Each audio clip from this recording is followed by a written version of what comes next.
ஒரு சின்ன எக்ஸாம்பிள் தான். ஒரு போலீஸ் ஆஃபீசர் ஒரு ரவுண்ட்ஸ் போறாருன்னு வைங்களேன். அந்த போலீஸ் ஆஃபீசர் முன்னாடி ஏதாவது ஒரு நான் காக்னிசபிள் அஃபென்ஸ் நடந்ததுன்னா, ஃபார் எக்ஸாம்பிள் பார்த்தீங்கன்னா, இந்த 115 சப் கிளாஸ் 2 வந்து பார்த்தீங்கன்னா, ஒரு நான் காக்னிசபிள் அஃபென்ஸ். அதாவது தன்னிச்சையாக ஒருவருக்கு வந்து காயம் ஏற்படுத்துறது. அந்த அஃபென்ஸ் வந்து ஒரு நான் காக்னிசபிள் அஃபென்ஸ். அந்த அஃபென்ஸ் நடக்குதுன்னு வைங்களேன்.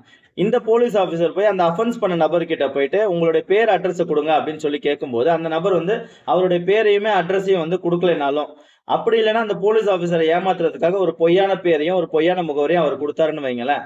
இவருக்கு வந்து அது பொய் தான் அப்படின்னு தெரிஞ்சதுன்னா, இவர் வந்து அவருடைய உண்மையான பேரையும், அட்ரஸையும் கண்டுபிடிக்கிற ரீசன்க்காக இந்த நான் காக்னிசபிள் அஃபென்ஸ்ல வந்து அவர வந்து அரெஸ்ட் பண்ணலாம்.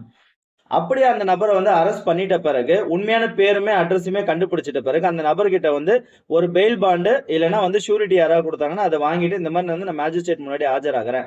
அப்படின்ற விஷயங்கள வந்து மென்ஷன் பண்ணி அவர வந்து அனுப்பிடலாம். பெயில்ல வந்து ரிலீஸ் பண்ணிடலாம். அந்த நபர் வந்து ஒரு இந்தியாவை சேர்ந்த நபர் இல்ல, ஒரு வெளிநாட்டை சேர்ந்த நபர்ன்னு வைங்களேன். இந்தியால இருக்க யாராவது ஒருத்தர்ட்ட வந்து ஒரு ஷூரிட்டி பாண்ட் இது பண்ணிட்டு, ஒரு ஷூரிட்டி குடுத்தாங்கன்னா, அந்த நபர வந்து பெயில்ல வந்து விட்டுறலாம். அப்படி 24 மணி நேரம் ஆகியும் வந்து அவரோட உண்மையான பேரையும், அட்ரஸையும் வந்து கண்டுபிடிக்க முடியல. அவரும் வந்து சொல்ல மாட்றாரு. இல்ல ஒரு பெயில் பாண்டும் குடுக்க மாட்றாரு. இல்ல ஷூரிட்டியும் குடுக்க மாட்றாரு. அப்படின்ற பட்சத்துல வந்து அந்த போலீஸ் ஆபீசர் கன்சர்ன் ஜுடிஷியல் மேஜிஸ்ட்ரேட்ட வந்து அந்த நபர வந்து புரொடியூஸ் பண்ணிடணும். இத சொல்ற சட்டப்பிரிவு வந்து பாத்தீங்கன்னா, செக்ஷன் 39 BNSS.